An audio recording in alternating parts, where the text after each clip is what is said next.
Shukla study point आप सभी का स्वागत है आपके अपने YouTube channel Shukla study point में। मैं शिवम शुक्ला आप सभी दोस्तों का हार्दिक स्वागत करता हूं। आज की वीडियो के माध्यम से हम चर्चा करेंगे मध्यकालीन इतिहास के पेपर 1 के बारे में। आपको बता दूं कि बीए तृतीय वर्ष में 3 पेपर होते हैं किसी भी सब्जेक्ट के। तो इसी श्रृंखला में आपको पता होगा कि बीए तृतीय वर्ष की क्लासेस चल रही लगातार। पेपर 1 के लगभग अधिकतर सब्जेक्ट के मैंने महासंग्राम वीडियो को करवा दिया है। तो इसी श्रृंखला में मध्यकालीन जो इतिहास है आपका, इसके पेपर 1 के बारे में आज के वीडियो के माध्यम से चर्चा करेंगे। पेपर 1 का आपके क्या नाम है भाई, सबसे पहले तो यही जान लीजिए। पेपर 1 में आपको पढ़ना क्या है, भारतीय राष्ट्रीय आंदोलन के बारे में 1857 ईस्वी से लेकर के 1947 तक, यानी कि जब तक भारत को आज़ादी नहीं मिल जाती है तब तक हमको पढ़ना है। यानी कि आज की वीडियो के माध्यम से हमको इस वीडियो में खास करके जब आप बीए तृतीय वर्ष में या बीए थर्ड ईयर या बीए पार्ट 3 कुछ भी बोलो आप, जब उसमें आप पहुंचते हैं तो उसमें आपको बीए थर्ड ईयर में अगर आपने मध्यकालीन इतिहास लिया है तो आपको भारतीय राष्ट्रीय आंदोलन पेपर 1 के अंतर्गत पढ़ना होता है। और खास करके 1857 की जो क्रांति हुई थी वहां से लेकर के 1947 यानी जब तक देश आज़ाद नहीं होगा तब तक, तो 1857 की क्रांति से 1947 यानी कि भारत की आज़ादी तक, ठीक है, इंडियन नेशनल मूवमेंट के बारे में हमको पढ़ना है।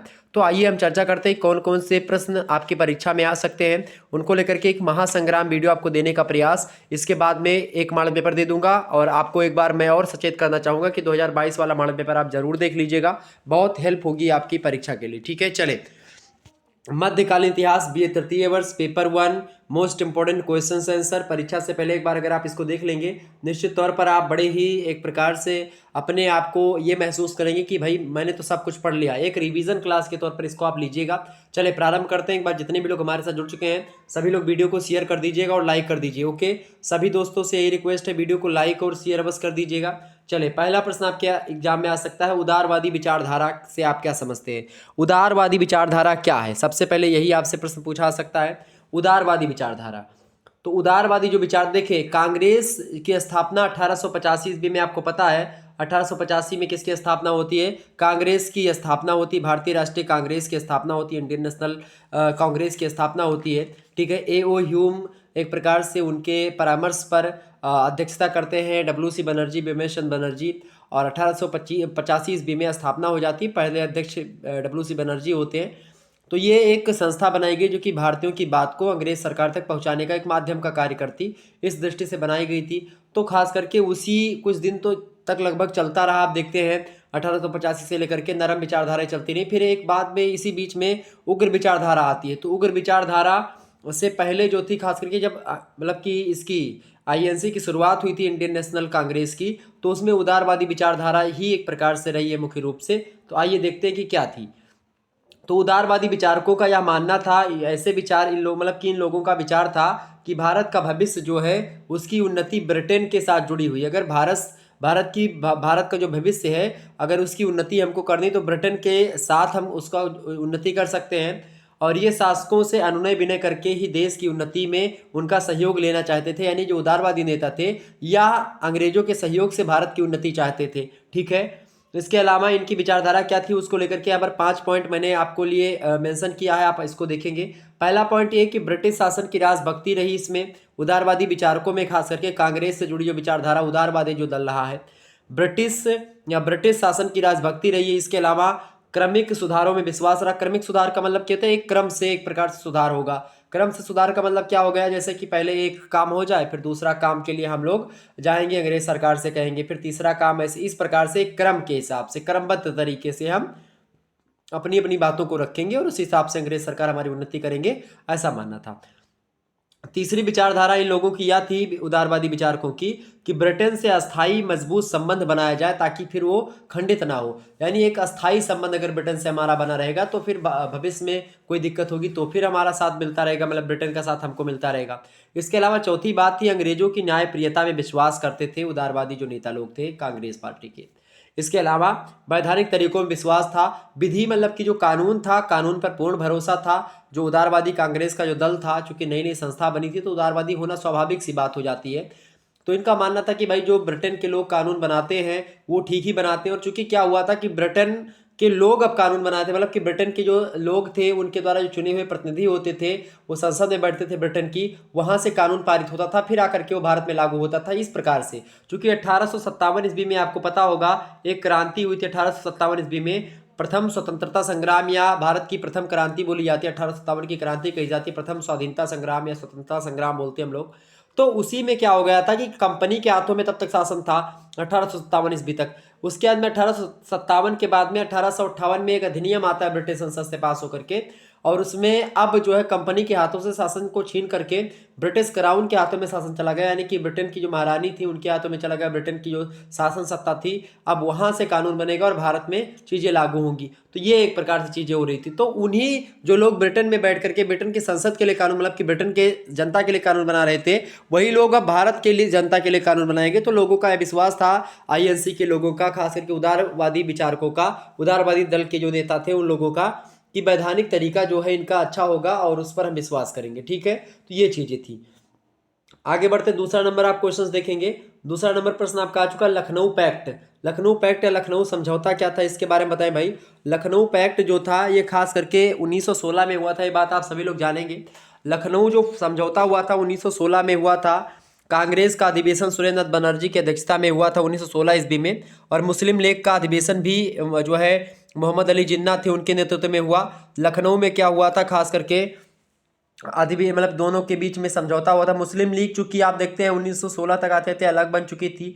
1900 आप खास करके 1916 में ही समझौता हुआ था, लखनऊ समझौता।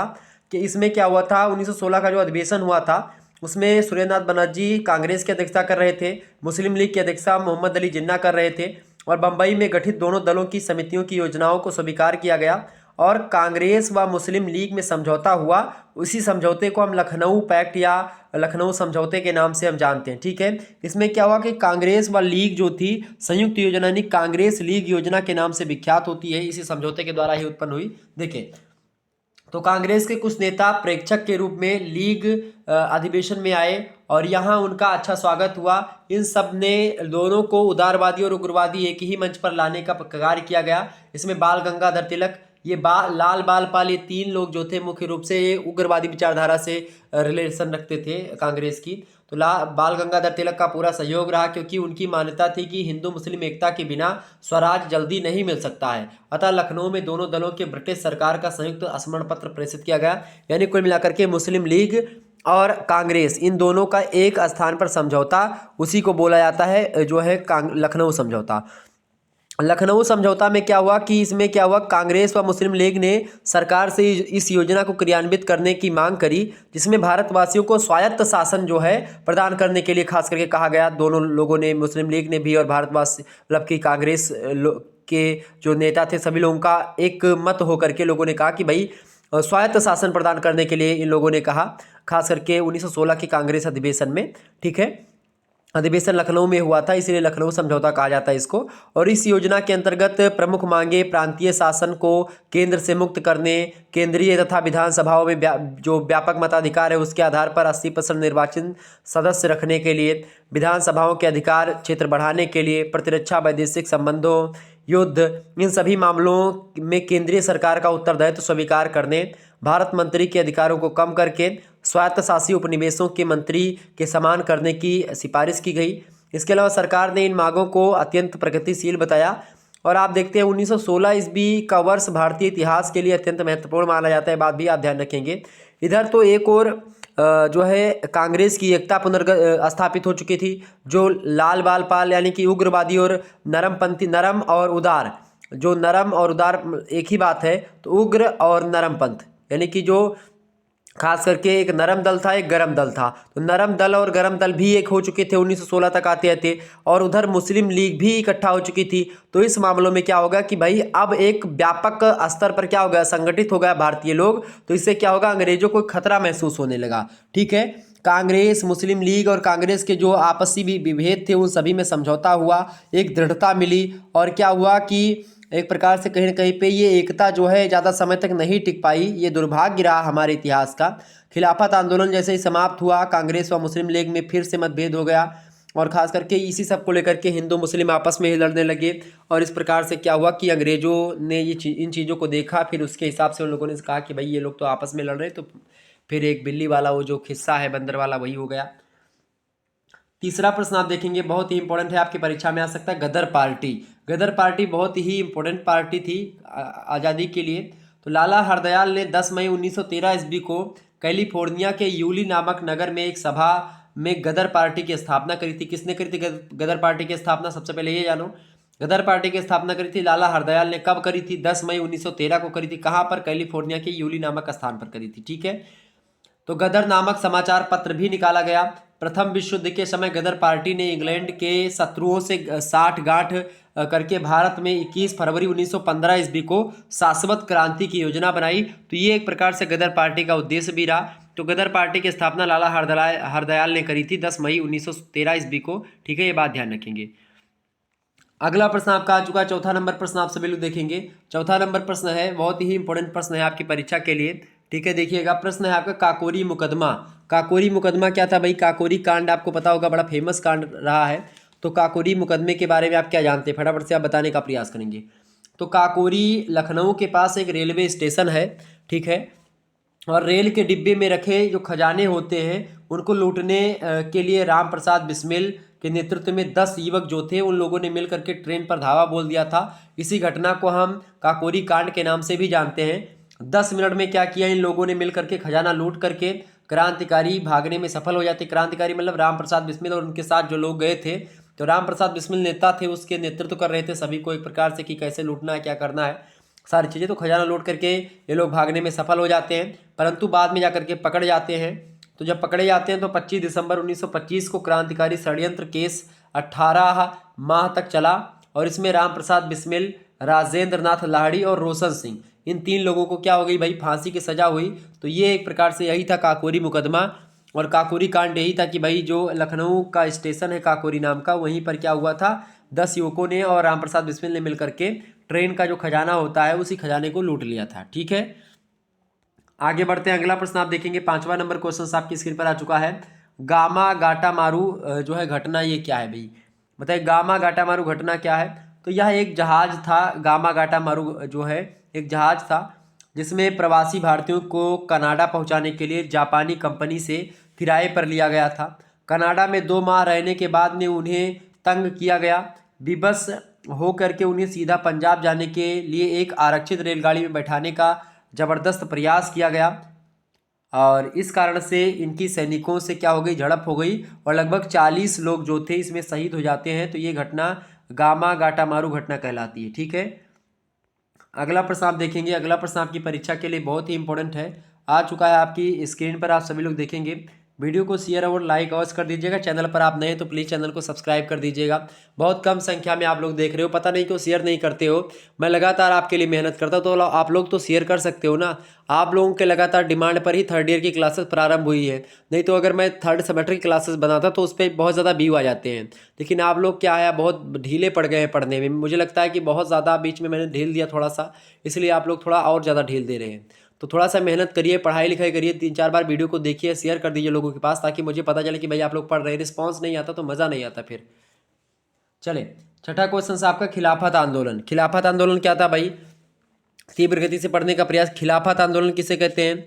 खिलाफत आंदोलन क्या था? खिलाफत आंदोलन खास करके जो खलीफाओं से रिलेटेड है उसी को लेकर के खिलाफत आंदोलन जो था, ये महात्मा गांधी के जो है चीज़ें, महात्मा गांधी ने भारत में भी इसको चूँकि भारत में बढ़ा, चूँकि मुसलमान जो थे वो कांग्रेस के पक्ष में आए, समझे इसको।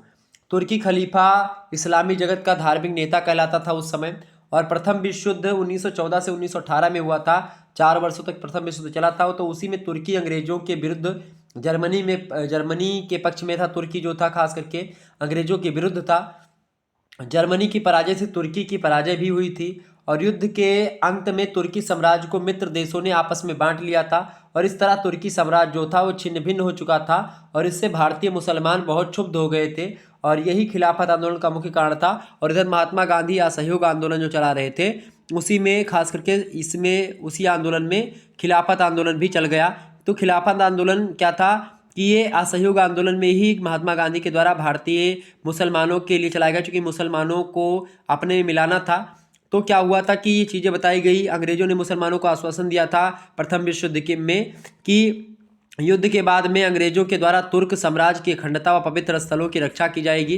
परंतु क्या हुआ, जब युद्ध समाप्त हो गया प्रथम विश्व युद्ध, उसके बाद में भी अंग्रेजों के द्वारा तुर्की को अपना अपमानजनक संधि के द्वारा विवश कर दिया गया और कहीं ना कहीं पे भारतीय मुसलमान इससे नाराज भी थे। और इधर महात्मा गांधी जी ने क्या किया, फायदा उठाया और भारत में भी इस आंदोलन को आगे बढ़ाया। ठीक है, तो ये एक प्रकार से क्या हो गया, यही था खिलाफत आंदोलन। आगे बढ़ते 7वां नंबर क्वेश्चन से आप देखेंगे। 7वां प्रश्न है बारदोली सत्याग्रह। बारदोली सत्याग्रह से आप क्या समझते हैं, बहुत ही इंपॉर्टेंट प्रश्न है, आपकी परीक्षा में ये प्रश्न आ सकते हैं, तो इन सभी प्रश्नों को एकदम से ध्यान से पढ़िएगा। ठीक है, चले, बारदोली सत्याग्रह क्या था भाई, तो 1928 ईस्वी में एक महत्वपूर्ण घटना बारदोली किसानों का सत्याग्रह था। बारदोली स्थान पर किसानों का सत्याग्रह था। 1928 ईस्वी में एक घटना होती बारदोली सत्याग्रह, जिसे सरदार वल्लभ भाई पटेल के नेतृत्व में चलाया गया था। यह आंदोलन सरकार ने यहाँ के किसानों के लगान में 25% की वृद्धि कर दी थी और सरदार वल्लभ भाई पटेल ने इस वृद्धि का तीव्र विरोध किया था और सरकार ने भी सांप्रदायिकता को उभारने की पूर्ण चेष्टा भी करी थी और कठोर दमनकारी नीति को भी अपनाया था। इस संदर्भ में अंत में क्या हुआ कि आंदोलन के सम्मुख सरकार को झुकना पड़ा था और सत्याग्रहियों की विजय हुई थी और पटेल को सरदार की पदवी जो थी वो बारदोली सत्याग्रह से ही एक महिला ने इनको सरदार की, या फिर इसी सत्याग्रह से इनको सरदार की पदवी मिली थी पटेल जी को। ठीक है, सरदार वल्लभ भाई पटेल, तभी से इनका नाम हो गया पूरा, नहीं तो उससे पहले पटेल जी मतलब कि सरदार वल्लभ भाई मतलब कि वल्लभ भाई पटेल इनका नाम था, लेकिन सरदार जो उपाधि मिली ये बारदोली सत्याग्रह से किसानों के द्वारा इनको दी गई थी। ठीक है, आगे बढ़ते हैं।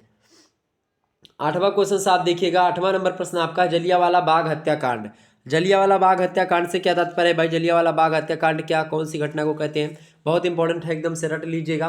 तो जलियांवाला बाग हत्याकांड की बात की जाए तो 13 अप्रैल 1919 ईस्वी के बैसाखी के दिन खास करके अमृतसर में जलियांवाला बाग में, खास करके जलियांवाला बाग एक स्थान है तो उसी पर अमृतसर का एरिया है जलियांवाला बाग, वहीं पर बैसाखी का दिन था। खास करके 13 अप्रैल 1919 का समय था। एक सभा का आयोजन किया गया था जिसमें लगभग 20,000 लोगों ने भाग लिया था इस सभा में, और यह बाग चारों ओर से घिरा हुआ मैदान था जलियांवाला बाग। बाहर निकलने का रास्ता जो है बंद कर दिया गया अंग्रेजों के द्वारा और बिना चेतावनी के जनरल डायर ने क्या कर दिया, सैनिकों को गोली चलाने का आदेश दे दिया और मरने वालों की संख्या इसमें लगभग 500 से 1,000 के बीच में थी।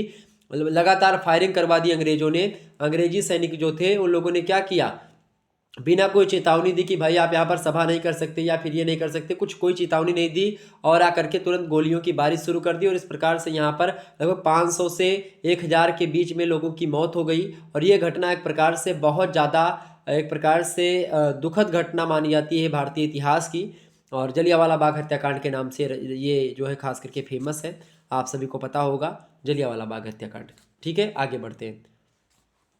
अगला प्रश्न आपका है 9वां नंबर क्वेश्चन से आप देखेंगे। प्रश्न बड़ा ही अच्छा है, गांधी इरविन पैक्ट क्या था। गांधी इरविन समझौता या गांधी इरविन पैक्ट, ये जो था खास करके कांग्रेस की जनशक्ति को देखते हुए सरकार ने इसे समझौता करना ही उचित समझा था और गांधी जी और कांग्रेस कार्य समिति के सदस्यों को छोड़ दिया गया, मतलब छोड़ दिया। कार्य समिति ने गांधी जी को वायसराय लॉर्ड इरविन से बातचीत करने का अधिकार दिया। अंत में 5 मार्च 1931 को गांधी इरविन समझौता हुआ और गांधी जी ने इसे अहिंसात्मक संग्राम की महत्वपूर्ण विजय बताया था। क्योंकि क्या हुआ था कि 5 मई 1931 को गांधी जी और जो है वायसराय थे उस समय लॉर्ड इरविन, तो इन दोनों के बीच में एक समझौता होता है। इसी समझौते को हम गांधी इरविन समझौता के नाम से जानते हैं। इस समझौते में कई सारी बातें बताई गई थी। ठीक है, ये समझौता वही समझौता जिसमें आजकल लोग गांधी जी पर अपराध मतलब कि आरोप लगाते हैं, खास करके कि गांधी जी ने उसमें उनको जो है फांसी हो गई थी, तो इस पर जो है उन्होंने क्यों कुछ बातें नहीं कही थी। ठीक है, तो यहाँ पर थोड़ा सा उस पर भी मैं चर्चा करूँगा। सबसे पहली बात इसमें क्या क्या बातें हुई थी। पहली बात गांधी जी ने इसमें ये कहा था कि राजनीतिक बंदियों को रिहा कर दिया जाए, केवल उन्हीं लोगों को रिहा नहीं किया जाएगा जिनके विरुद्ध हिंसात्मक अपराध सिद्ध हुए हैं। गांधी जी आपको पता होगा हिंसा के पक्षधर थे, तो उन्होंने ऐसा बोला कि भाई राजनीतिक बंदियों को रिहा किया जाए और खास करके उन्हीं लोगों को केवल रिहा किया जाएगा जिनके विरुद्ध हिंसात्मक अपराध सिद्ध हो चुके हैं। ये पहली बात थी। दूसरी बात, इस पैक्ट में, इस समझौते में ये कही गई कि सरकार सभी अध्यादेशों और चालू मुकदमों को वापस ले लेगी। तीसरी बात ये कही गई इसमें कि आंदोलन के दौरान जब्त की गई जो संपत्ति है उनके स्वामियों को लौटा दी जाएगी।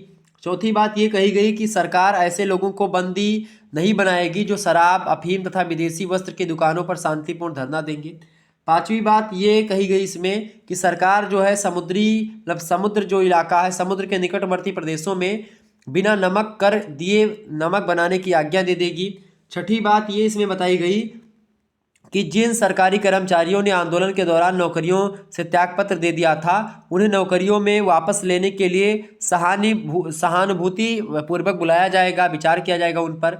इसके अलावा सातवीं समझौते में ये बात कही गई कि कांग्रेस अपने सविनय अवज्ञा आंदोलन को स्थगित कर देगी। इसके अलावा आठवीं बात गांधी इरविन समझौते में ये बताई गई कि कांग्रेस पुलिस के द्वारा की गई मतलब कि ज्यादतियों के लिए निष्पक्ष जांच की मांग नहीं करेगी। इसके अलावा नवीं बात ये कही गई कि कांग्रेस द्वितीय गोलमेज सम्मेलन में भाग लेगी। और ये प्रथम गोलमेज सम्मेलन के बाद जब गांधी जी नहीं गए थे वहां पर, तो वहां का जो है एक प्रकार से जो मतलब कि प्रधानमंत्री थे उन्होंने भारत भेजा कि भाई भारत में जाओ, गांधी जी को बुला करके लाओ।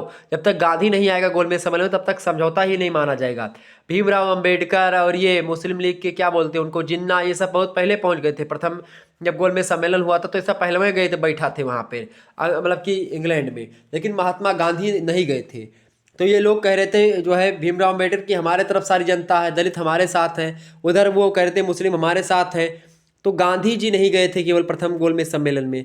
तो इन लोगों ने जब ऐसा कहा तो मतलब कह करके गए थे, कह रहे गांधी आए कोई ना आए कोई मतलब नहीं गांधी का, ऐसे बोल करके। तो वहाँ पर जब गए तो देखा कि भाई जो है उन लोगों ने कहा कि भाई इधर आंदोलन चल रहा था। तो फिर वहाँ का प्रधानमंत्री जो था उसने कहा कि भाई जब सभी लोग तुम्हारे पक्ष में ही है तो उधर इतना बड़ा आंदोलन कौन कर रहा है। और सविनय अवज्ञा आंदोलन उधर बहुत जोरों शोरों पर चल रहा था इस समय भारत में। और इधर लगातार मीडिया प्रेस में समाचार पत्रों में खबरें छप रही थी लगातार भारत में सविनय अवज्ञा आंदोलन की, तो बड़े चरम सीमा पर चल रहा था। तो वहाँ के प्रधानमंत्री अबे यार क्या कर रहा है, इरविन से बोला कि भाई इरविन तुम्हारे यहाँ क्या चल रहा है, क्या क्यों बोल रहा था कि भाई गांधी और इनके तरफ सारे दलित हैं और इनके तरफ सारे मुस्लिम हैं, कितने लोग हैं इनके तरफ। तो वहाँ से बस वैसे लौट आए थे। प्रथम गोलमेज सम्मेलन निरस्त हो गया था एकदम से, कुछ उसमें हुआ ही नहीं था। गांधी जी दलितों के सबसे बड़े मसीहा आदमी, दलितों के लिए अगर सबसे जबरदस्त काम किया तो महात्मा गांधी जी ने किया है। महात्मा गांधी जी को पता नहीं क्यों लोग पता नहीं कैसे दृष्टि से देखते हैं। मुझे तो लगता है कि भाई या तो उन्होंने गांधी जी के बारे में उतना सही से पढ़ा नहीं, या फिर उनकी मानसिकता ही वैसी पूर्वग्रह के तहत एक प्रकार से पहले से उनका माइंड मेकअप उसी प्रकार से हुआ है। तो कहीं ना कहीं पे चीज़ें हुई गांधी और इरविन के बीच में। 10वां क्वेश्चन आप देखेंगे, क्रांतिकारी आंदोलन। क्रांतिकारी आंदोलन क्या थे भाई?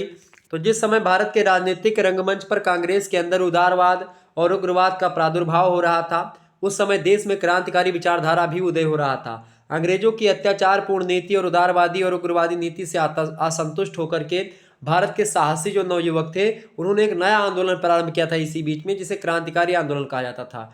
इसमें खून का बदला खून इस मार्ग पर यानी टिट फॉर टैट की विचारधारा को अपनाते हुए इन लोगों के समर्थकों का मतलब कि विचार था ये कि भाई टिट फॉर टैट यानी कि सठे साठम समाचर्य, दुष्ट के साथ दुष्टता का व्यवहार करना ही उचित है। तो ये क्रांतिकारी विचारधारा थी। अगला क्वेश्चन आपका आ चुका है भाई, सभी लोग देखेंगे, बड़ा इंपॉर्टेंट प्रश्न है। प्रश्न क्या है आपका? साइमन कमीशन को लेकर के प्रश्न पूछा गया। साइमन कमीशन के बारे में फटाफट से बताने का प्रयास करेंगे। साइमन कमीशन जो है पूछा था कि साइमन कमीशन भारत कब आया, तो बताएं।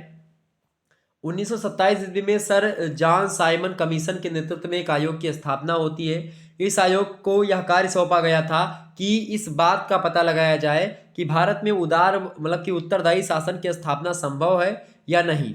और इस कमीशन में एक भी भारतीय नहीं था और इसका चारों ओर विरोध और बहिष्कार हुआ साइमन कमीशन का। और इसी समय लाला लाजपत राय ने कहा था कि मेरी छाती पर पड़ी एक एक लाठी ब्रिटिश साम्राज्य की कील सिद्ध होगी, ये लाला लाजपत राय ने कहा था। ठीक है, साइमन कमीशन वापस जाओ ये नारा चल नहीं रहा था, तो सरदार मतलब कि वो थे लाला लाजपत राय के ऊपर लाठियों की बौछार हो गई थी। उसके कुछ दिनों के बाद में उनकी मृत्यु हो गई थी लाला लाजपत राय की। तो क्या हुआ था कि 1919 का जो अधिनियम बना था, खास करके 1919 के अधिनियम के अनुसार मॉन्टेग्यू चम्सफोर्ड एक्ट पारित होने के 10 वर्षों के बाद में क्या हुआ, एक कमीशन द्वारा इसके कार्यों की समीक्षा करवाई जानी थी कि खास करके नवंबर 1927 में इंग्लैंड के प्रधानमंत्री ने इस कार्य के लिए एक भारतीय संवैधानिक आयोग को बनाया था। और इस कमीशन के अध्यक्ष कौन थे? सर जॉन साइमन थे। और इसमें अध्यक्ष को मिला करके 7 सदस्य थे और सारे सदस्य जो थे वो अंग्रेज थे। सबसे पहली बात तो यही थी कि भाई सारे सदस्य क्या थे, अंग्रेज थे। तो इसका घोर विरोध होना एकदम से तय था। अगर कोई भारतीय होता, 2-3 भारतीय होते तो फिर थोड़ी बहुत चीज़ें होती। ठीक है, तो सारे के सारे कौन थे यहाँ पर, अंग्रेज थे। एक भी भारतीय उसमें शामिल नहीं था, क्योंकि इसमें किसी भारतीय को शामिल नहीं किया गया। यह प्रजातीय विभेद का एक प्रकार से उग्र प्रदर्शन हो जाना था। भारतीय नेताओं ने एक स्वर में जो है अपना विरोध प्रदर्शन शुरू कर दिया, बहिष्कार किया, साइमन कमीशन वापस जाओ के नारे इधर उधर गूंजने लगे। डॉक्टर अंसारी की अध्यक्षता में क्या हुआ, मद्रास अधिवेशन में कांग्रेस ने साइमन कमीशन के बहिष्कार का निश्चय किया। मुस्लिम लीग और हिंदू महासभा ने भी इस निर्णय का अनुमोदन किया।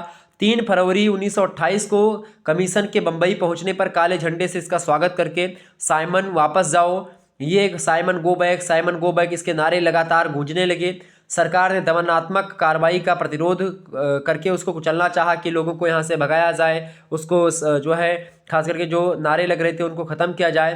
जनता पर लाठी चलाई गई, गोलियां बरसाई गई, परंतु इससे क्या हुआ कि जनता की भावनाओं को कुचला नहीं जा सका, बल्कि लोग और उग्र होते गए। और इस प्रकार से इसको एक प्रकार से ये साइमन कमीशन जो था यही एक प्रकार से था, यही चीज़ें थी। तो इसी पर लाला लाजपत राय ने कहा था कि मेरी छाती पर पड़ी एक एक लाठी ब्रिटिश साम्राज्य की कील सिद्ध होगी। 12वां क्वेश्चन आप देखेंगे आ चुका है, भारत छोड़ो आंदोलन। भारत छोड़ो आंदोलन क्या है भाई, बहुत ही इंपॉर्टेंट आंदोलन रहा है, खास करके भारत छोड़ो आंदोलन। यह आंदोलन जो चला था, भारत छोड़ो आंदोलन 9 अगस्त 1942 को आरंभ हुआ था। इस समय कांग्रेस के सभी नेता गिरफ्तार कर लिए गए थे। कांग्रेसी नेताओं के पास कोई निर्धारित कार्यक्रम नहीं था। जनता को केवल यह याद था कि महात्मा गांधी ने करो या मरो का मंत्र दिया था। अतः संपूर्ण भारत में विद्रोह प्रारंभ हो गया। यद्यपि यह आंदोलन असफल हो गया, क्योंकि इसमें संगठन का अभाव था। जो संगठन कोई नहीं था, नेतृत्वकर्ता सही तरीके से नहीं काम हो रहा था इसमें, तो इस कारण से ये असहयोग मतलब कि जो ये भारत छोड़ो आंदोलन रहा, ये उतना सफल नहीं हो सका। ठीक है, लेकिन कहीं ना कहीं पे इसका प्रभाव बहुत ज़्यादा पड़ा भारत छोड़ो आंदोलन का। लगातार हर जगह पे विचारधाराएं चल रही थी, तो ये सब चीज़ें हो रही थी खास करके। ठीक है, ये भारत छोड़ो आंदोलन 1942 की बात है। 13वां क्वेश्चन आप देखेंगे, सविनय अवज्ञा आंदोलन। बड़ा इंपॉर्टेंट आंदोलन है खास करके भारतीय इतिहास में ये, और आज़ादी को लेकर के सविनय अवज्ञा आंदोलन महात्मा गांधी जी के द्वारा चलाया गया बड़ा फेमस आंदोलन है सविनय अवज्ञा आंदोलन। ठीक है, ध्यान रखेंगे सविनय अवज्ञा आंदोलन के बारे में। सविनय मतलब विनय के साथ हम आपके आज्ञा मतलब कि नहीं मानेंगे, आपकी अवज्ञा करेंगे। कोई भी बात होगी तो हम आपकी क्या करेंगे, अवज्ञा करेंगे। ये एक प्रकार से इसके तहत बताया गया था। साविनय अवज्ञा मतलब विनय के साथ हम आपकी क्या करेंगे, अनादर करेंगे, अवज्ञा करेंगे। ये बात ध्यान रखेंगे। आगे बढ़ते हैं और चीज़ों को जानने का प्रयास करते हैं। सविनय अवज्ञा आंदोलन। असहयोग आंदोलन के असफल हो जाने के बाद में गांधी जी शांत नहीं बैठे। अब उन्होंने क्या किया कि ब्रिटिश सरकार के द्वारा निर्धारित जो लगान या फिर मद्य निषेध, नमक कर, सैनिक व्यय संबंधी नीतियों जो हुई थी, उन्हीं सबके विरुद्ध क्या किया, सविनय अवज्ञा प्रारंभ कर दिया, सविनय अवज्ञा आंदोलन। 12 मार्च 1930 ईस्वी को गांधी जी अपने चुने हुए 79 साथियों के साथ ब्रिटिश सरकार की अवज्ञा करने के लिए गुजरात के दंडी नामक स्थान से यह आंदोलन प्रारंभ करते हैं और समुद्र के तट पर जाकर के वो नमक तोड़ते हैं, इसीलिए इसको दंडी मार्च भी कहते हैं। बहुत यहाँ पर केवल 79 साथियों के साथ महात्मा गांधी चले थे, लेकिन उनके पीछे कहते नहीं कि चलते गए वो कारवां बनता गया। बहुत बहुत प्रतिभाशाली गांधी व्यक्ति थे, ऐसा नहीं, गांधी जी के बारे में खास करके प्रतिभाशाली थे। कहीं कहीं पर उनके चीज़ों में गलतियां हुई हैं, ऐसी बात नहीं कि गांधी केवल भाई भगवान थे, एकदम से सारी चीज़ें उनकी सही ही हैं, कुछ गलतियां हुई, लेकिन फिर भी इतना महान व्यक्तित्व तो मेरे हिसाब से उस दौरान किसी का नहीं रहा होगा जितना गांधी का रहा था उस समय। लेकिन फिर भी कुछ गलतियां सबसे होती हैं, टू ईयर इज ह्यूमन, तो वो चीज़ें हुई है उसको एक प्रकार से एक्सेप्ट करके और गांधी जी को एक प्रकार से एक उच्च धरातल पर हमको मानना। गांधी जी हमारे राष्ट्रपिता हैं, बहुत ज़बरदस्त नीतिज्ञ विचारक रहे हैं।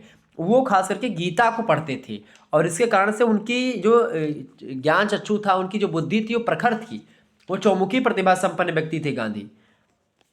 तो 79 साथियों के साथ चले थे, पूरा भारत इनके पीछे चल पड़ा मानो। ठीक है, इस प्रकार से ये सविनय अवज्ञा आंदोलन। 14 नंबर क्वेश्चन देखें, खान बहादुर खां कौन था, बताइए। तो खान बहादुर खान ने हिंदुओं और मुसलमानों में एकता स्थापित करके समस्त रोहिलखंड के स्वतंत्र तालुकों यानी जमींदारों को अपने अधिकार में कर लिया था और इस तरह से स्वतंत्र रोहिलखंड की स्थापना करने में महत्वपूर्ण भूमिका निभाई खान बहादुर खान ने, और 1 वर्ष से भी अधिक समय तक स्वतंत्र रहा। इतना ही नहीं, नाना साहेब तथा टाटा टोपे को भी अपने यहाँ शरण इन्होंने दी थी खान बहादुर खान ने, और उन्होंने नैनीताल पर भी 3 बार आक्रमण किया, परंतु सफलता नहीं मिली थी खान बहादुर खां को। ठीक है, तो ये बड़े फेमस व्यक्ति हैं खास करके। 15वां नंबर क्वेश्चन आप देखेंगे, मोहम्मद अली जिन्ना। मोहम्मद अली जिन्ना जो है 1906 ईस्वी में कांग्रेस की सदस्यता इन्होंने ग्रहण करी और 1916 ईस्वी के लखनऊ समझौते में उनका महत्वपूर्ण योगदान ना खास करके सांप्रदायिक विचारधारा के थे, उग्र सांप्रदायिकता के पक्षधर थे।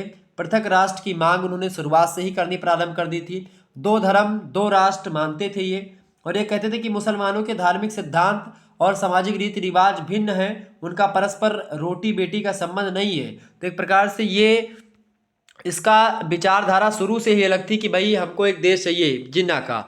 तो इसने पाकिस्तान बनाने की मांग 1930 से ही, आप 30 से पहले से आप देखेंगे 1930 में प्रथम गोलमेज सम्मेलन में क्या हो रहा था कि भाई जिन्ना जो थे अपने लिए मुसलमानों की मांग कर रहे थे कि भाई मुस्लिम देश होगा, और इधर भीमराव अम्बेडकर भी दलितों के लिए अलग से मांग कर रहे थे। तो इसमें क्या हुआ कि वो असफल ही रहा, तो कोई बात ही नहीं हुई। गांधी जी ने, आप सोचो आज 3 देश होता, लेकिन 3 देश इसलिए नहीं क्योंकि भीमराव अम्बेडकर के बीच और महात्मा गांधी के बीच में पूना में समझौता हुआ, पूना पैक्ट के नाम से जिसको हम जानते हैं। बहुत गांधी जी ने समझाया, और गांधी जी ने एक प्रकार से उनके भीमराव अम्बेडकर जी के तमाम सारे विचारों को एक प्रकार से तर्क संगत तरीके से उनको समझाया, तमाम प्रकार की बातों को बताया। भीमराव अम्बेडकर जी समझ गए, और उन्होंने एक प्रकार से ये जो मांग थी उनकी अलग देश की दलितों के लिए, उस पर एक प्रकार से उन्होंने अपनी मांग को अस्वीकार कर दिया कि भाई अब ये मांग मेरी नहीं है। ठीक है, लेकिन शुरुआती दौर में आप देखते हैं तो भीमराव अम्बेडकर जी की ये विचारधारा थी कि भाई एक दलितों के लिए अलग देश हो। ठीक है, ऐसे मांग उनकी उठी थी। लेकिन क्या हुआ कि भाई वो पढ़े लिखे बहुत ज़्यादा थे, बहुत विद्वान आदमी थे। भीमराव अम्बेडकर जी के विद्वान मेरे हिसाब से उन्होंने बहुत सभी देशों के संविधान को लगभग पढ़ रखा था उन्होंने, और बड़े प्रखर बुद्धि वाले थे। ठीक है, और एक प्रकार से आप देखो भाई पीएचडी उनकी कई भी विश्वविद्यालय से, कई क्षेत्रों से, कई मामलों में उन्होंने करी थी। मतलब कि उनके जैसा मेरे हिसाब से कोई उतना प्रखर बुद्धि वाला नहीं रहा होगा उस समय। बड़े विद्वान आदमी थे, और संविधान निर्माताओं की जो प्रारूप समिति थी, संविधान निर्माता सभा, उसके अध्यक्ष भी वही थे, और खास करके संविधान निर्माण में उनकी बहुत महत्वपूर्ण भूमिका रही है। और भी सदस्य थे उनके साथ, BN राव उनके सलाहकार थे। ठीक है, उस समिति के, जिस समिति के अध्यक्ष थे भीमराव अम्बेडकर जी। ठीक है, उन्होंने ही कहा था कि शिक्षा उस शेरनी का दूध है जो पिएगा वही दहाड़ेगा। तो उनका एक प्रकार से कथन था, शिक्षा वही शेरनी, मतलब कि शिक्षित अगर हमारा जो दलित समाज है वो शिक्षित होगा तो वो एक प्रकार से अपनी बातों को, अपनी मापदंड, मतलब कि अपनी चीज़ों को आगे बढ़ा पाएगा, अपनी बात को रख पाएगा, अपने अधिकारों की मांग कर पाएगा, अपनी चीज़ों को लोगों के समक्ष बता पाएगा, अपने अधिकारों को ले सकेगा। तो जब अगर आप शिक्षित नहीं होंगे तो फिर अपने अधिकारों की मांग आप नहीं कर पाएंगे, आप नहीं तर्क दे पाएंगे। लेकिन जब आप पढ़े रहेंगे तो आप दहाड़ेंगे, खुले मंच पर बोलेंगे। तो ये भीमराव अम्बेडकर जी का मानना था। बड़ी जबरदस्त राजनीतिज्ञ थे, विचारधारा उनकी बड़ी फेमस थी। 16वां क्वेश्चन आप देखेंगे, प्रश्न है 1857 के विद्रोह का तत्कालीन कारण क्या था? बताए तत्कालीन कारण। तो 1857 की ईस्वी की अगर बात करें तो 29 मार्च 1857 ईस्वी को जब बैरकपुर यानी कलकत्ता में सैनिकों को गाय व सुअर की चर्बी लगे कारतूसों को मुंह से काट करके प्रयोग करने के लिए कहा गया, तो हिंदू और मुसलमान सैनिक किस अपमान को सह न सके, और मंगल पांडे नामक एक सैनिक ने ऐसे कारतूसों के प्रयोग से इनकार कर दिया, और यहीं से सैनिकों ने विद्रोह कर दिया, और यहीं से क्रांति का तत्कालीन कारण यही था, मंगल पांडे ने जो विद्रोह किया। चूंकि क्या हुआ था कि भाई मंगल पांडे बहुत ज़्यादा ब्राह्मण थे, तो ब्राह्मण विचारधारा थी भाई अगर गाय की मांस का और सुअर की मांस का चर्बी बनेगी उसको मुंह से खोलना पड़ेगा, मतलब उनकी चर्बी से कारतूसों में लगाई जाती थी पहले चर्बी से, तो उसको अगर मुंह से खोला जाएगा तो फिर क्या होगा भाई, फिर उनका धर्म सारा भ्रष्ट हो गया। ठीक है, जो व्यक्ति मांस मछली से बहुत दूर रहता है, मदिरा से बहुत दूर रहता है, पूजा पाठ करता है, जब उन चीज़ों को ऐसे पता लगे कि भाई इसमें ये चीज़ मिल रही है तो चुप थोड़ी ना बैठेगा। इसी प्रकार से सुअर के मांस को, तो इससे मुसलमान लोग नाराज हुए, गाय की मांस से नाराज हुए हिंदू लोग, वैसे हिंदू लोग दोनों से नाराज हुए, सुअर से भी गाय से भी, दोनों से, चूँकि मांस उनके लिए वैसे भी बेकार चीज़ है।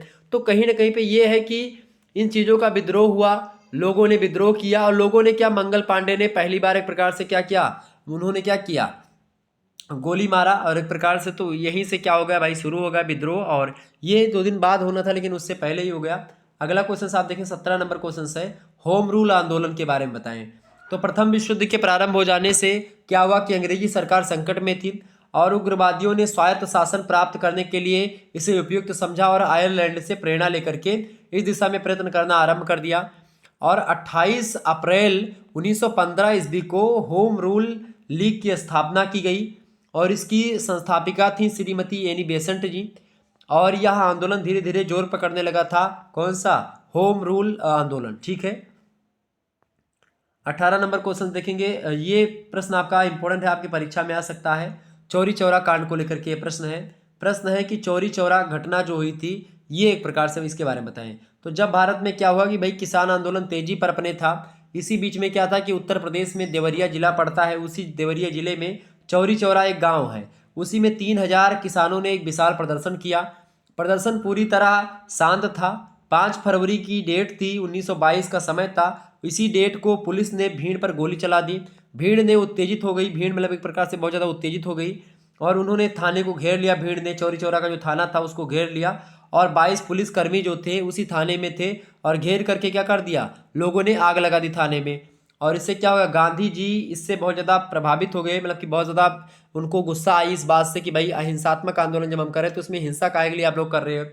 तो इससे गंभीरता से ले गांधी जी ने, और असहयोग आंदोलन जो चला रहे थे उस असहयोग आंदोलन को गांधी जी ने क्या कर दिया, रद्द कर दिया। ठीक है, तो गांधी जी ने असहयोग आंदोलन इसीलिए रद्द किया था क्योंकि क्या हुआ था, चौरी चौरा घटना के को लेकर के उन्होंने अपने असहयोग आंदोलन को क्या कर दिया था, रद्द कर दिया था। ठीक है, आगे बढ़ते हैं, आगे अगली चीज़ों के बारे में जानने का प्रयास।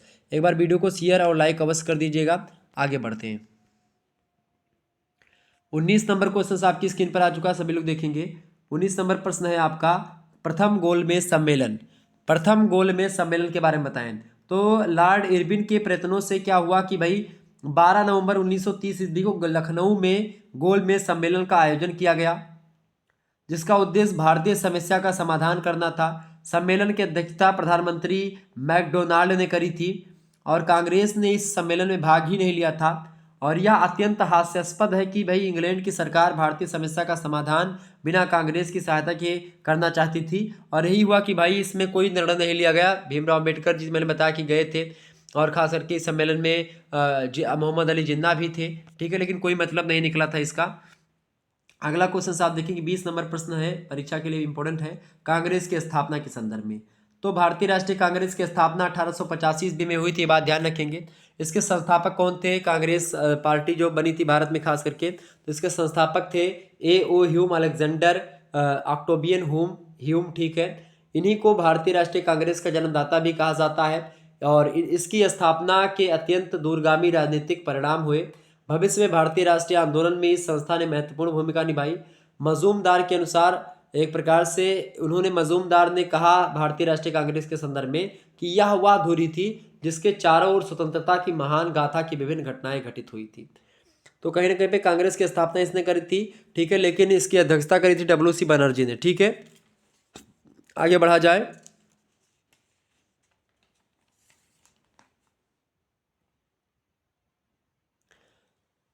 अगला क्वेश्चन आपका 21 नंबर क्वेश्चन आप देखेंगे सभी लोग, बहुत ही महत्वपूर्ण प्रश्न है आपकी परीक्षा के लिए। 21 नंबर प्रश्न है, बंगाल विभाजन के बारे में आप क्या जानते हैं? फटाफट से बताने का प्रयास करेंगे। बंगाल विभाजन, तो बंगाल विभाजन की बात की तो बंगाल उस एक बड़ा, मतलब बंगाल जो है उस समय एक बड़ा प्रांत था, बहुत बड़ा क्षेत्र हुआ करता था, चूंकि उसमें बांग्लादेश भी शामिल था। इसके अलावा आप देखते हैं बिहार, उड़ीसा, पश्चिमी बंगाल तो था, और आज का जो बांग्लादेश है वो भी शामिल था। ये इसी पूरे एरिया को, उड़ीसा, बिहार, पश्चिमी बंगाल और बांग्लादेश, इन सभी को शामिल करके एक बंगाल बना था उस समय, मतलब बंगाल इतना बड़ा हुआ करता था। तो वहाँ की जनता में प्रबल राष्ट्रवादी भावनाओं को देख करके लॉर्ड कर्जन जो था उसने बंगाल विभाजन की योजना बनाई थी। और बंगाल में हिंदू भी चरम पर थे, मुस्लिम, दोनों की आबादी थी, क्योंकि बांग्लादेश में मुस्लिम ज़्यादा थे, पश्चिम बंगाल में हिंदू ज़्यादा थे। तो क्या हुआ कि भाई पश्चिम और उत्तरी, मतलब पश्चिमी बांग्लादेश और पूर्वी बांग्लादेश, इन दो भागों में बंटवारे का निर्णय, इसी को बंग भंग कहा जाता है। तो बंगाल विभाजन की योजना किसने बनाई? लॉर्ड कर्जन ने बनाई। 1905 ईस्वी में इसे पूर्वी और पश्चिमी बंगाल में विभाजित कर दिया गया बंगाल को, और इस विभाजन का जो मुख्य उद्देश्य रहा वो हिंदू और मुसलमानों में फूट डालने का रहा और राष्ट्रवादी भावनाओं को रोकना था, क्योंकि वहाँ के लोग जो थे पढ़े लिखे ज़्यादा थे उस समय। आप देखते हैं अंग्रेज, मतलब कि जो है खास करके बंगाली लोग जो थे उनके यहाँ पर पहले आप देखते हैं प्रेस या इन सूचनाओं की चीज़ें वहीं से शुरुआत होती है। हिंदी साहित्य में आप देखते हैं चीज़ों की शुरुआत वहीं से, गद्य विधा की शुरुआत, ये सब हिंदी साहित्य में भी आप पढ़ते, चूँकि वहाँ की चीज़ें थोड़ी आगे थी हम लोगों से। 22 नंबर क्वेश्चन आप देखेंगे। 22 नंबर प्रश्न आपका आ चुका है भगत सिंह के बारे में। भगत सिंह जी की बात की तो भगत सिंह जो थे, उदारवाद और उग्रवाद के उपरांत भारत में एक ऐसा आंदोलन चला जिसे क्रांतिकारी राष्ट्रवाद या क्रांतिकारी आंदोलन के नाम से जानते हैं। और इसमें भगत सिंह का नाम जो है बहुत ज़्यादा उल्लेखनीय है, यानी विशेष उल्लेखनीय है। इनका विचार था कि ईंट का जवाब पत्थर से देंगे हम, ये भगत सिंह का कहना था। यदि अंग्रेज भारतीयों की हत्या करते हैं तो भारतीयों को अंग्रेजों की हत्या करनी चाहिए। इनका ये नारा था कि खून का बदला खून, ये भगत सिंह बोलते थे। और भगत सिंह बड़े एक प्रकार से जोशीले और बहुत ही बलवान, और बल्कि की एक प्रकार से बुद्धि भी थी, पढ़े लिखे भी, ऐसा नहीं कि भाई ये भगत सिंह की एक प्रकार से अलग ही रुतबा था, उनका अलग ही नाम, अलग ही एक प्रकार से भावना थी। खास करके उग्रवादी और उदारवाद के अलावा क्रांतिकारी आंदोलन के प्रणेता, मतलब क्रांतिकारी आंदोलन के पक्षधर रहे। ठीक है, इसके अलावा अगला क्वेश्चन आप देखेंगे 23 नंबर प्रश्न है, कराची संशोधन 1931 की बात अगर आपसे पूछेगा तो ये क्या था भाई। तो सुभाष चंद्र बोस ने भगत सिंह, राजगुरु और सुखदेव की शहादत की प्रशंसा करने के लिए कराची अधिवेशन में एक प्रस्ताव रखा था, और इस प्रस्ताव का पारित करना गांधी जी के स्वभाव के प्रतिकूल था। फलतः क्या हुआ कि गांधी जी के इस सुझाव पर संशोधन करके प्रस्ताव पारित कर दिया गया।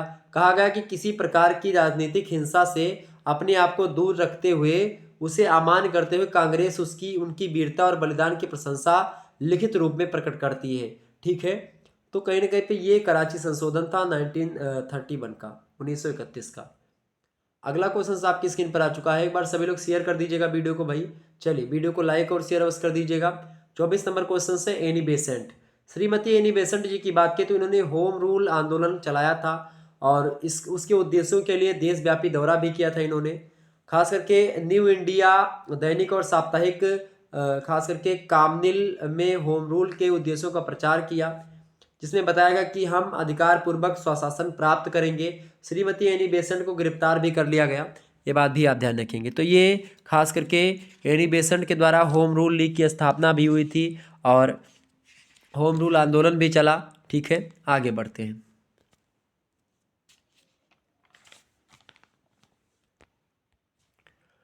अगला प्रश्न आपका है 25 नंबर, देखेंगे प्रश्न है रॉलेट एक्ट।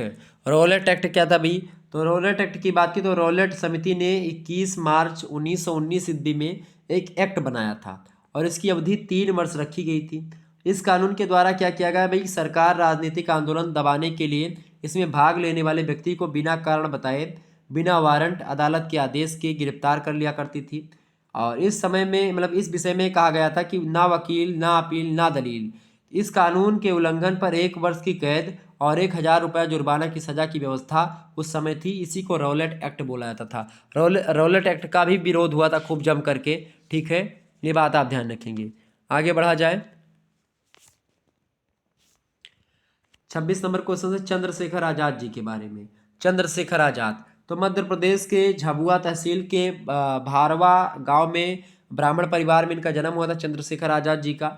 चंद्रशेखर जी प्रमुख क्रांतिकारी व्यक्ति थे, क्रांतिकारी आंदोलन के समर्थक भी थे, और विदेशी शासन के कभी हाथ में नहीं आए ये, खास करके, और इस नाते उनका आज़ाद नाम सार्थक ही रहा है। हिंदुस्तान प्रजातंत्र संघ के संस्थापक के रूप में वे सर्वदा स्मरणीय रहेंगे, और इसी संघ ने लाला लाजपत राय की हत्या का बदला सैंडर्स की हत्या से लिया गया था। ये चंद्रशेखर आजाद के नेतृत्व में ही चीजें हुई थी। ठीक है, 27 नंबर क्वेश्चन आप देखेंगे, माउंट बेटन योजना। माउंट बेटन योजना क्या थी भाई, इसको बताएं। माउंट बेटन योजना फटाफट से बताने का प्रयास करेंगे। तो 24 मार्च 1947 ईस्वी को माउंट बेटन ने भारत के वायसराय के पद को ग्रहण किया, और इन्हें पता चला कि कांग्रेस और मुस्लिम लीग में समझौता होना अत्यंत कठिन है। माउंट बेटन को यह पता था पहले से कि पाकिस्तान बनाने की योजना उचित नहीं थी, और ना ही इससे सांप्रदायिकता की समस्या को हल किया जा सकता है। इससे हिंदू और मुसलमानों के सुदीर्घ काल के हितों की हानि होगी, ये माउंटबेटन पहले से जानता था। और भारत की अंतर्राष्ट्रीय प्रतिष्ठा भी कम हो जाएगी इस चीज से, अगर भारत का विभाजन हो जाएगा। किंतु क्या हुआ कि फिर भी माउंटबेटन ने भारत के विभाजन का निर्णय लिया, और एक प्रकार से यही था माउंटबेटन योजना। माउंटबेटन योजना जो होता है भारत विभाजन का है। माउंटबेटन के पास लटके रहते थे जाकर के जिन्ना उन्ना कि भाई इसको बांटना, ये करना, वो करना है, हमको पहले से चाहिए, एक देश चाहिए मुस्लिमों के लिए, ऐसा है वो मोहम्मद अली जिन्ना। तो इसी बात को लेकर के उसके ऊपर पहले से उनके पास जा करके कई बार जो है जिन्ना लगे रहते थे, तो इसीलिए माउंटबेटन इन चीज़ों को जानते हुए भी क्या किया, उसने विभाजन का एक प्रकार से बात कहा। 28 नंबर क्वेश्चन देखेंगे, लाहौर कांग्रेस। लाहौर कांग्रेस 1929 ईस्वी में एक प्रकार से अधिवेशन था, और इस अधिवेशन में, लाहौर अधिवेशन जो हुआ था कांग्रेस का, इस अधिवेशन में अध्यक्ष थे जवाहरलाल नेहरू जी। कांग्रेस ने घोषणा करी थी इसी में कि भारत का लक्ष्य पूर्ण स्वराज है। 31 दिसंबर 1929 को अर्धरात्रि को जब नए वर्ष का प्रारंभ हो रहा था, जवाहरलाल नेहरू ने राष्ट्रीय तिरंगे को फहराते हुए यह घोषणा करी थी रावी नदी के तट पर कि ब्रिटिश सत्ता के सामने अब अधिक झुकना मनुष्य और ईश्वर दोनों के विरुद्ध अपराध है। जनता में संघर्ष की भावना उभरने लगी। यानी अभी तक जो है पूर्ण स्वराज की मांग की बात नहीं हुई थी। पूर्ण स्वराज की मांग जो है 31 दिसंबर 1929 की अर्धरात्रि में रावी नदी के तट पर जवाहरलाल नेहरू ने झंडा फहराया और उसी समय इस बात को खास करके लाहौर अधिवेशन में बताई गई। ठीक है,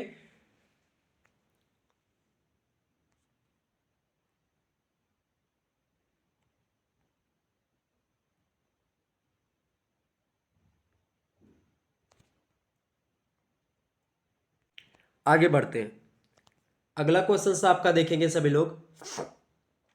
अगला प्रश्न 29 नंबर, चापेकर बंधु कौन थे, इनके बारे में आप क्या जानते हैं। चापेकर बंधु, तो चापेकर बंधु जो थे तीन भाई थे कुल मिलाकर के, एक दामोदर, एक बालकृष्ण जी और एक वासुदेव जी। तीनों भाई आज़ादी के दीवाने थे। देश की स्वतंत्रता के लिए आजीवन संघर्षशील रहे तीनों भाई। चापेकर बंधु इन्हीं को कहा जाता है। और इन लोगों ने खास करके चित्त पावन ब्राह्मण परिवार से ये लोग थे।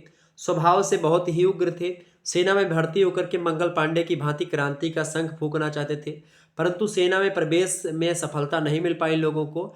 और इन लोगों ने तरुण समाज नामक संस्था की स्थापना करी थी। मतलब कि उस संस्था, तरुण समाज की संस्था के माध्यम से इन्होंने आंदोलन चलाया था चापेकर बंधुओं ने। ठीक है, तो इन लोगों ने बड़ी भूमिका निभाई खास करके भारत की आज़ादी में, लेकिन इन लोगों का नाम उतना ज़्यादा फेमस नहीं हुआ जितना अन्य लोगों का हुआ। ठीक है, लेकिन आज़ादी के एक प्रकार से उसमें अपने जीवन को न्यौछावर करने का काम बहुत सारे लोगों ने किया, जिनके आज हम ऋणी हैं और इसी प्रकार से ऋणी रहेंगे। लेकिन उन सभी का नाम भी सामने जरूर आना चाहिए। ठीक है, केवल एक ही दो लोगों को हम जो जानते हैं, उनके अलावा और भी लोगों को हमको जानना चाहिए और उसके बारे में पढ़ना चाहिए। अगला प्रश्न आपका आ चुका 30 नंबर प्रश्न है, सर सैयद अहमद खां। सर सैयद अहमद खां कौन थे, तो मुसलमानों में प्रभावशाली सुधारक के तौर पर सरदार मतलब सैयद अहमद खां जी थे। और ये आधुनिक वैज्ञानिक चिंतन से बहुत अधिक प्रभावित थे। जो सर सैयद अहमद खां जी थे, इन्होंने जीवन भर इस्लाम के साथ आधुनिक प्रगतिशील विचारों का सामंजस्य बैठाने का प्रयास किया।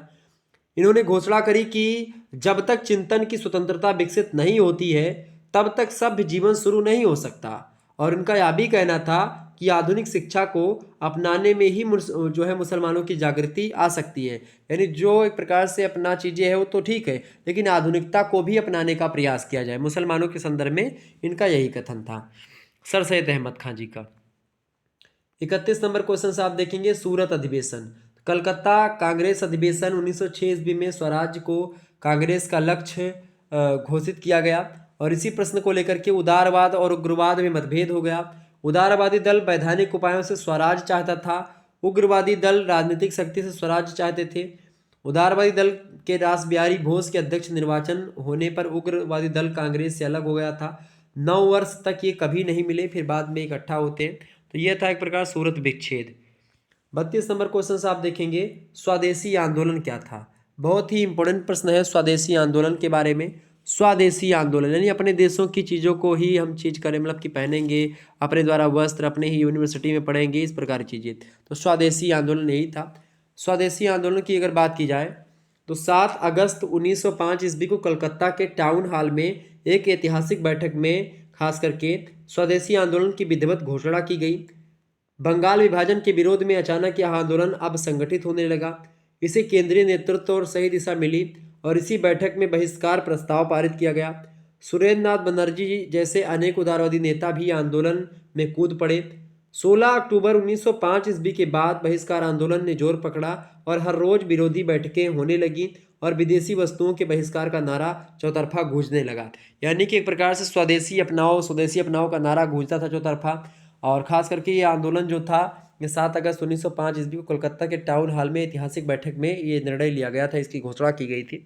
स्वदेशी आंदोलन था, यानी कि अपने अपने मतलब भारतीयों के द्वारा बनाए हुए वस्त्रों को पहनेंगे, भारतीय स्कूलों में पढ़ेंगे, हर चीज़ मतलब कि अपनी भारतीय, विदेशी चीज़ों का हम बहिष्कार करेंगे, अपनी चीज़ों को अपनाएंगे। ठीक है, ये चीज़।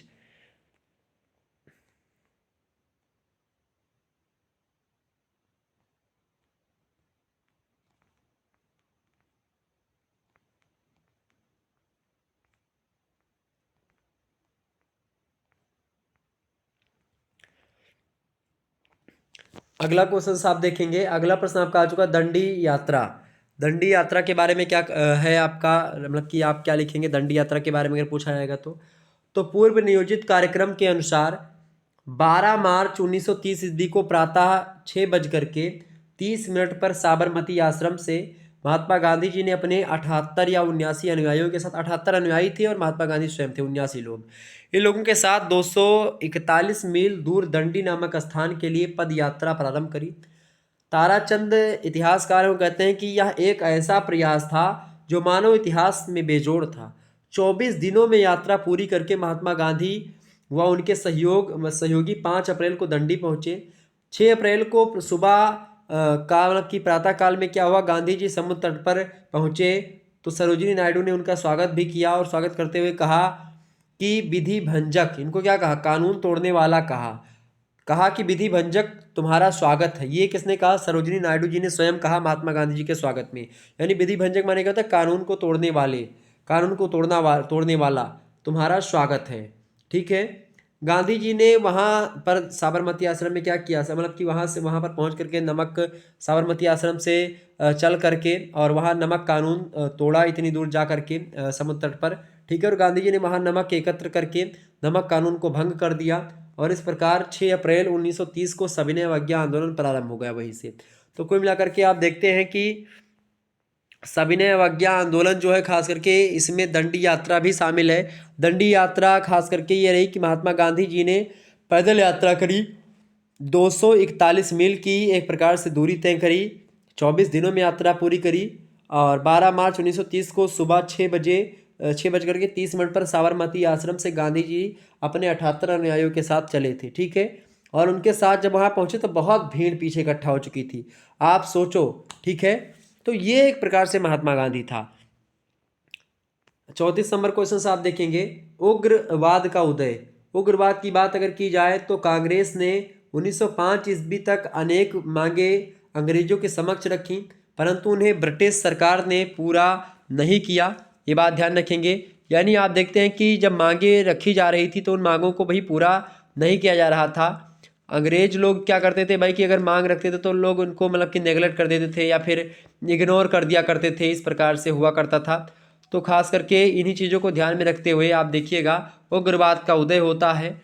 और उग्रवाद में आप देखते हैं लाल बाल पाल का नाम तो बड़ा फेमस ही रहा है। ठीक है। तो कांग्रेस ने 1905 ईस्वी तक अनेक मांगे अंग्रेजों के समक्ष रखी, परंतु उन्हें ब्रिटिश सरकार ने पूरा नहीं किया। इसलिए लोकमान्य तिलक, बिपिन चंद्र पाल और लाला लाजपत राय, इन लोगों का कांग्रेस की नीतियों से मोह भंग हो गया और ये नेता अंग्रेजों के पास बार बार प्रार्थना पत्र भेजना व्यर्थ समझते थे, लाल बाल पाल। ठीक है। और इसी के परिणाम स्वरूप क्या हुआ कि इन नेताओं ने उदारवादियों की आलोचना करी, यानी जो उदारवादी लोग थे कांग्रेस के अन्य सदस्य, उनकी आलोचना करना प्रारंभ कर दी। और आप देखिएगा कि एक मिनट,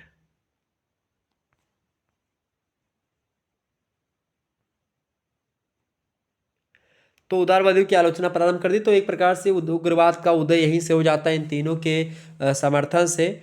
उग्रवाद में क्या था कि भाई हम तुम्हारी चीज़ों को नहीं मानेंगे, अगर तुमसे हम भीख नहीं मांगेंगे, हम आप अपना ले लेंगे, क्योंकि हमारी चीज़ें हैं, हमारे यहाँ पर आप आकर के शासन कर रहे हैं तो मैं आपसे मांगूँ क्यों।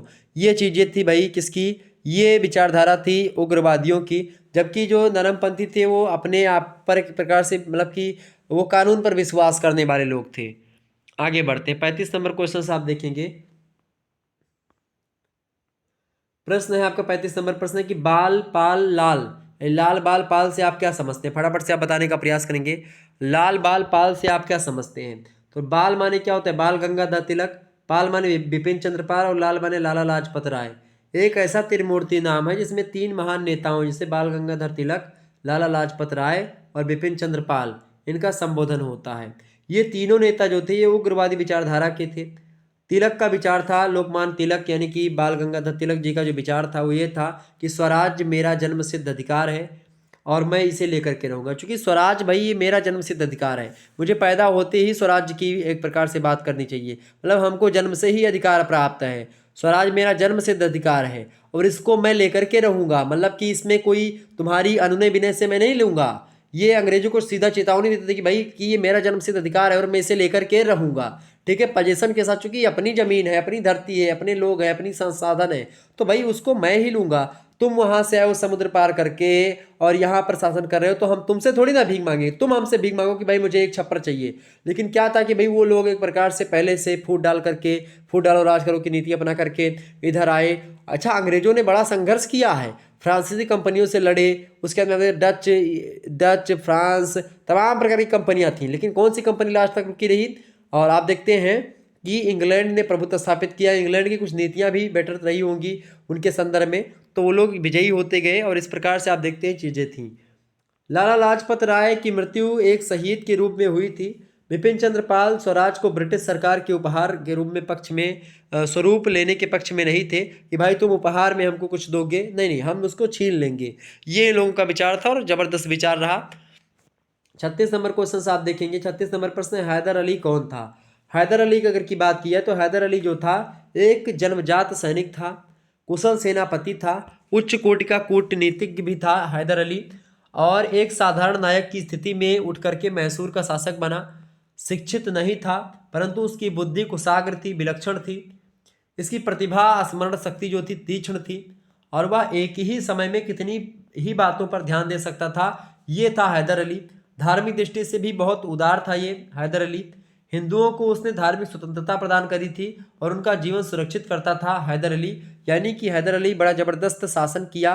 एक राजा के रूप में हैदर अली का एक प्रकार से बड़ा जबरदस्त नाम है। तो हैदर अली के बारे में इतना अगर आप लिख देंगे तो हो जाएगा। अगला क्वेश्चन आप देखेंगे।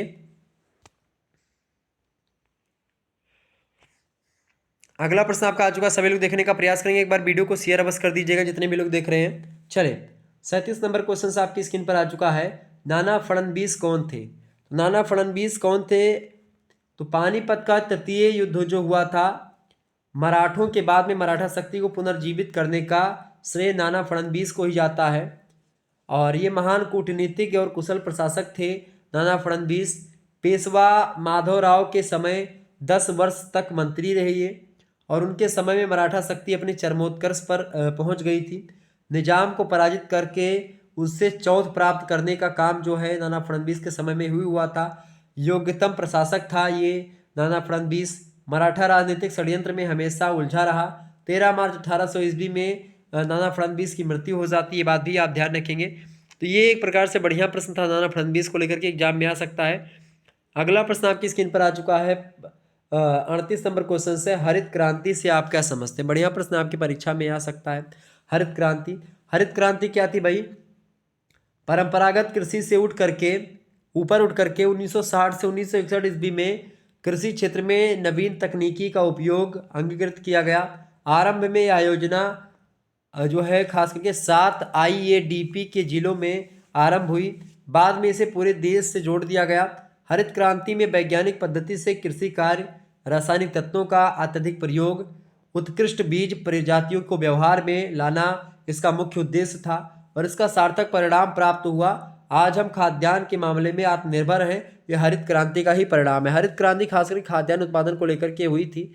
गेहूं और चावल को एक प्रकार से उत्पादन में वृद्धि हुई, इससे खास करके चावल की उत्पादन में ज़्यादा बढ़ोतरी होती है, गेहूं के उत्पादन में भी बढ़ोतरी। पंजाब में इसका अधिक प्रभाव रहा हरित क्रांति का। तो ये कुछ बातें थी जो कि मैंने आपको बताई।